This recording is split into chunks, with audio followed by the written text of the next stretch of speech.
Hello students. So today's topic we are going to start is the Peninsula's plateaus. Major the two broad division of plateaus, that is the Central Highlands and the Deccan Plateau, we are going to discuss today. So in the last class we have discussed, in the sense for 9th A and B we have discussed about the Peninsula plateaus also. So this one is for all the four sections.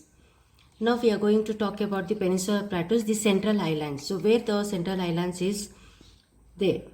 So you can see about these four colored pictures. You can see these pictures, that is the Malwa Plateau, the Bundelkhand,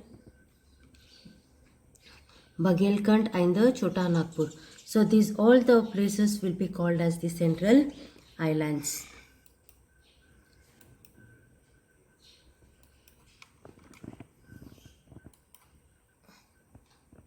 So this one, this and this. So these are called as the Central Highlands. Okay, so this part we are going to learn detailedly.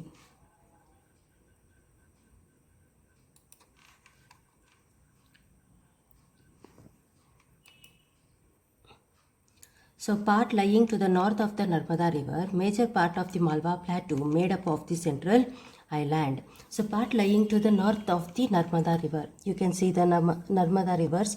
So this part will be the Narmada rivers. Or above the Narmada River, whichever the part is lying, this place is called as the Central Highlands. So which is the major part in this Central Highlands is the major part, you can see the green one. So most of the part is occupied by the Malwa Plateau only. So that's why it is called as major part of the Malwa Plateau made up of the Central Highland. And next, covered by the Vindhya at north, Satpura at south and Aravallis to the northeast. You can see the pictures. So covered by means this Malwa plateaus, all the Central Highlands are covered by the Vindhya at the north in the sense above. Okay, Vindhya at the north, Satpura at the south and Aravallis in the northeast, north and east. So like this, in this part only the Malwa plateau is covered. So which are the rivers are moving around these places? You can see in the sense rivers such as the Chambal, the Sindh, the Betwa and the Ken flow from its southwest to the southeast, indicating the slopes. Indicating the slopes in the sense you can see all the rivers whichever is moving. It starts from here. It's not coming from this way. It starts from here and it goes this way. So the Chambal river, I'll show you. So whichever the rivers are moving, so these rivers, how they are moving in the sense, it moves to the southwest. So southeast to southwest. Southeast in the sense from here. When the Malwa plateau here is, it is called as south, is it not? So this part will be the east and this part is the west. So what happens, this river flows from this way and moves to this like this. So from southeast to southwest it is started to flow. This is called as how the rivers are moving. Why these rivers are moving like that in the sense, because in the western part the mountains or the hills or the plateaus are higher, and in the eastern part the mountains are lower. So that what happens, wherever the lower parts are there only the rivers will be moving on. Like that only the river waters are moving like this. Okay, and next is the Central Highlands are wider in the west but narrower in the east, known as the Bundelkhand and the Baghelkhand. So if you see here, this will be wider. This Malwa plateaus, it starts here wider. As it goes to the Bundelkhand and Baghelkhand, it's become as a narrow, means very straightly it has started to move. Is it not? Very small in the sense. It will be called as the narrow here. It is not called as a small and all. It is called as the narrow. Like the Bundelkhand and the Baghelkhands, it's become as a narrow here. So that only in this place the Malwa plateau is a wider and this Bundelkhand and the Baghelkhand became a very narrow slopes. Next is the Chota Nagpur plateau marks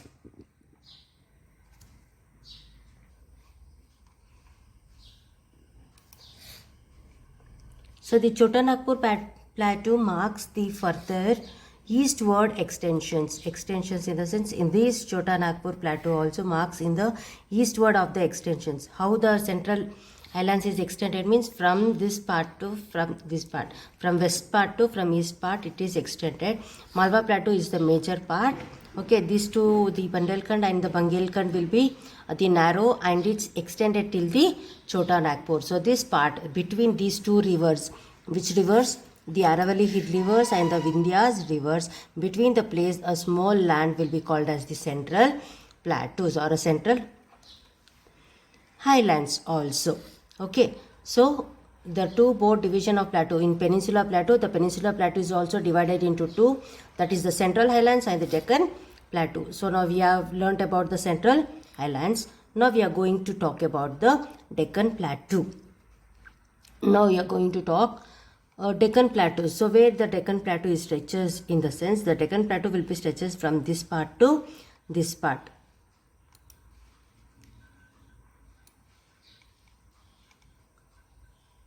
This part to this part, the Deccan Plateau is stretched. Okay children, so now we are going to learn detailedly about this. So triangular masses lying south of the river Narmada. So triangular passes in the sense like a triangularly it is seen. You can see the reddish line here. It's like a triangular. So these triangular masses lying south of the river Narmada. You can see the Narmada river south in the sense the down part of that it is lying. So what is the borders about this Deccan Plateau in the sense in the northern borders Satpura river is moving in the northern border and Mahadev here. Here all the small hills you can see. Okay, small hills, that is the Mahadev hills, the Kaimur hills, Michael range in the eastern borders. So this border will be called as the eastern. So these borders you can see some of the hill stations also or hills. And next tilt towards east. Tilt towards east in the sense. So in this west part the land is raised higher. Okay, in this west part the land is raised higher and in the east part the land is down. Okay, the land is not higher than the western, so it is called as tilt. So the Deccan Plateau is higher in the west and slopes generally eastwards. So this Deccan Plateaus in the west it is very higher. This land will be very higher and this part is very lower. That's why the rivers, whichever the rivers are flowing from here, it originates from here and it's drained in the Bay of Bengal Sea.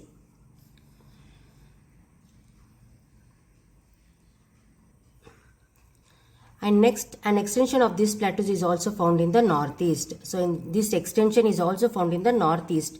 Northeast in the sense from north to, this northeast. Even in the Shillong of the Meghalayas also, this part, you can see this brown color one. So this part is also little bit extended here. Okay, in the Meghalayas part also some of the plateaus are extended. This is called as northeast. Okay, not here northeast. This part is called as the northeast. So Meghalaya Plateau. So whichever is called as the Meghalaya Plateau. In this Meghalaya Plateau, which are the hills are there? The Garo Hills, the Khasi Hills and the Jaintia Hills. Apart from this also the Karbi Anglong Plateau and the North Chachar Hills. So these are lying in this Meghalaya Plateau. In this Meghalaya Plateau, most of the hills also is there, like Garo Hills also. And some of the ranges, and this is small ranges also. Okay, so this is called as Meghalaya's plateaus. And next in this one we are going to talk about the Western Ghats and the Eastern Ghats and marks the western and eastern edges respectively. Okay,